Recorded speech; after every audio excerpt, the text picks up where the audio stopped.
Hello, welcome back to She Leads. Today I am so honored and so excited to bring you Ruth Tolbert. She's a true princess of Liberia.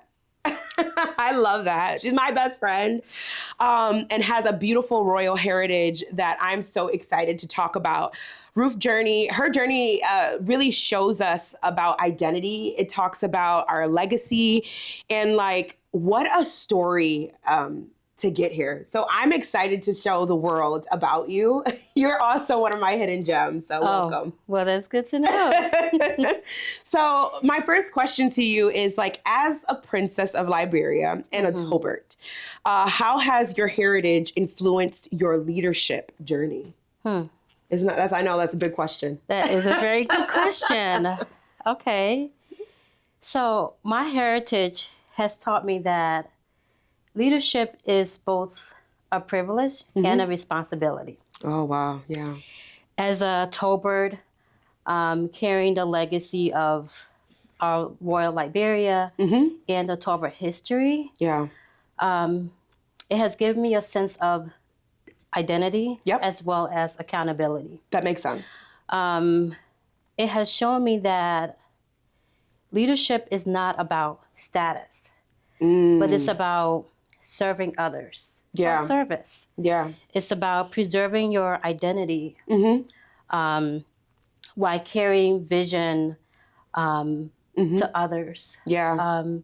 And I continue to use that Yeah. when I lead in leadership today in education. It's just so good when you talk about identity and who you are, because a lot of our viewers, right, they try to figure out, especially young leaders, right? They're trying to figure out their identity. We talk about authentic leadership. Absolutely. And it's so important to figure that out, your heritage of who you are and who you are as a leader. Yes. And I love that you talk about service, right? You talk about being a servant leader to the people, to your students, to your families, to your community.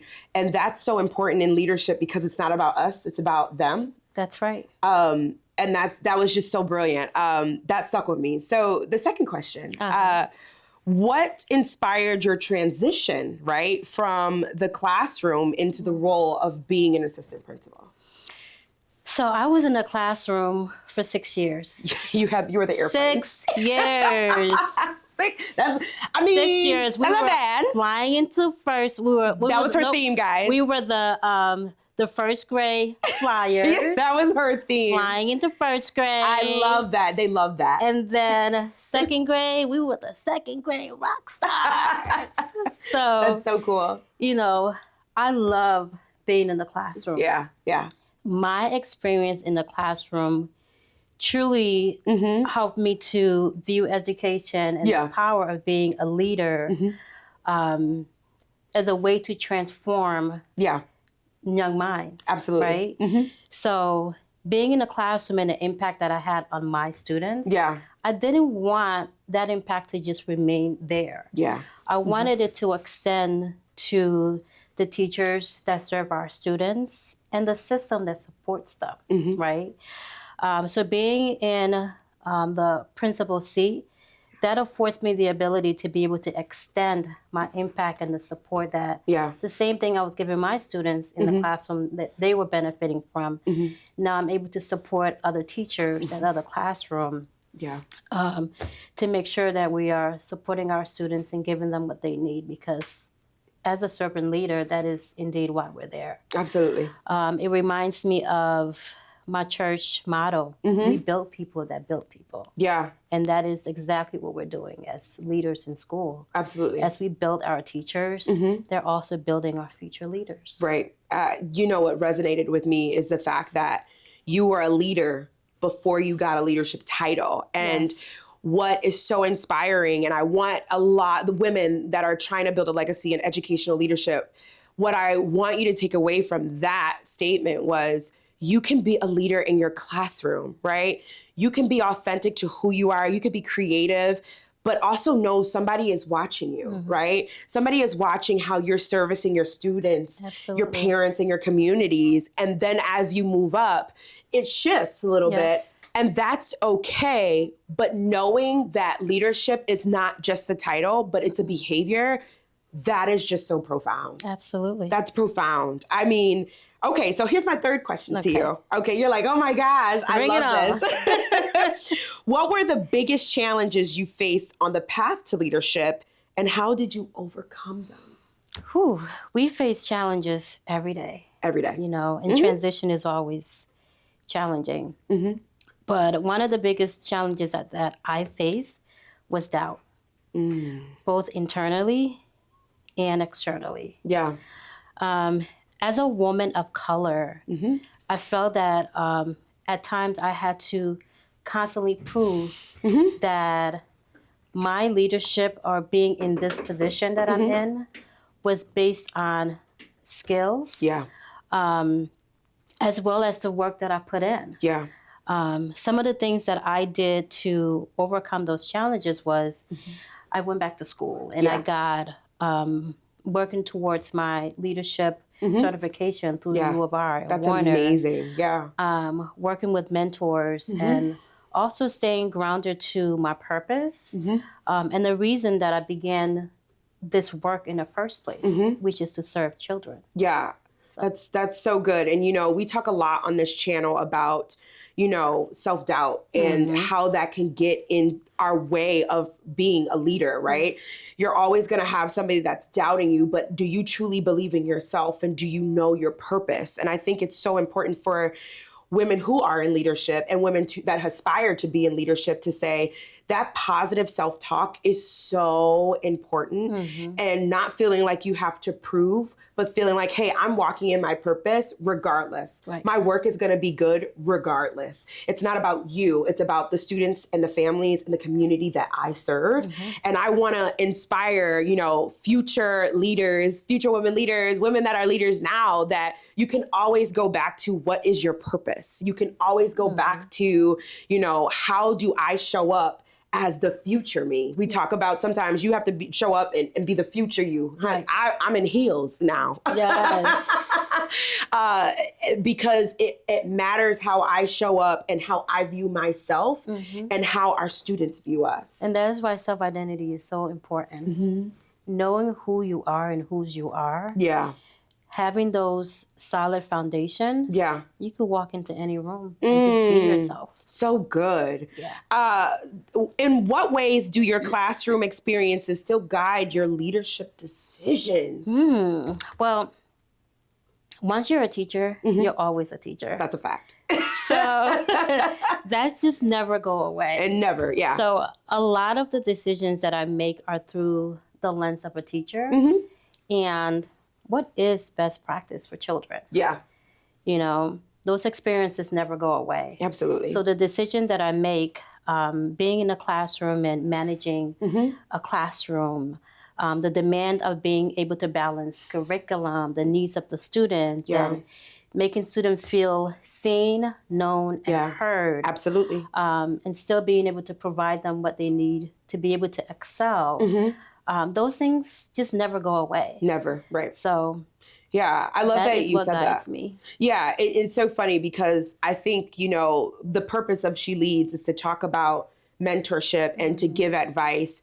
But I love the fact, like, I call you and I'm like, hey, this is what I'm thinking. Am I grounded in the mission? Is it best for kids? Is it best for our families? And I think that is so important that, yes, you can have mentors, you can have sponsors, but also having somebody in your corner that truly is mission driven, truly caring is so important. I think that's what I took from what you just said. It's good to have a soundboard, a thought partner. Yeah. You know, someone that's will support your vision, your mission, and also will be honest with you. Yeah. Honesty. That's a good one. That's a good one. What do you hope your story shows young women who are dreaming of leadership in education? And that must be so cool because you came from a different culture, a different world, being a Tolbert. And yes, education was instilled, but the education system in Liberia is different than Rochester, right? That experience alone is so unique. And I think what is beautiful about that is women have different paths. It doesn't have to always be the same. That's right. That is right. So what I want people to take from my story is this, that leadership is not limited in just a background. Yeah. It's not limited to gender. And it's also not limited to circumstances, right? Just as you were saying, coming from Liberia, being the granddaughter of the 20th president of Liberia, and just a culture. Absolutely. Similar, a lot of things are similar, but different, right? Yeah. So I want people to know that your identity or your leadership is not just grounded in your background, gender, or your circumstances, right? It's about, I want them to take away the fact that their story matters. Absolutely. And it should not limit them from where they want to be and who they are as a person. Yeah. I also want them to honor their identity in the process of coming up. Right? Good. Because if you lose your sense of identity, you're completely lost. Honor your identity. That is so powerful. Especially if you're working to our future generation. Absolutely. From princess to principal, that is so powerful. And I think honoring your identity is so important, knowing who you are and also knowing who you want to become. That's right. That is so, the fact that this channel is so dope. Like the fact that I have these amazing women from around the world coming and bringing like mentorship, bringing experience and knowledge. I am so fortunate to have you. Yes, I got somebody from Liberia. Holla, look at that. Loser is Liberia. It's Liberia. Okay. And it's amazing to see the stories. It's amazing to hear the journey of educational leadership because it is not just one way. The mission for all of us women is the children and families and community that we serve. Yes. That is the common ground. But how we get there, it doesn't matter how you get there. It just matters that your focus is that. And that is so brilliant. And I'm so happy that I got a friend that I can call a princess. That is so cool. Yay. Thank you so much for tuning in to this episode of She Leads. Remember, every Wednesday, I will be dropping videos from women around the globe in educational leadership, talking about legacy, talking about inspiration. Please make sure to subscribe, hit that bell button, because we are going to have more videos. Don't forget, She Leads.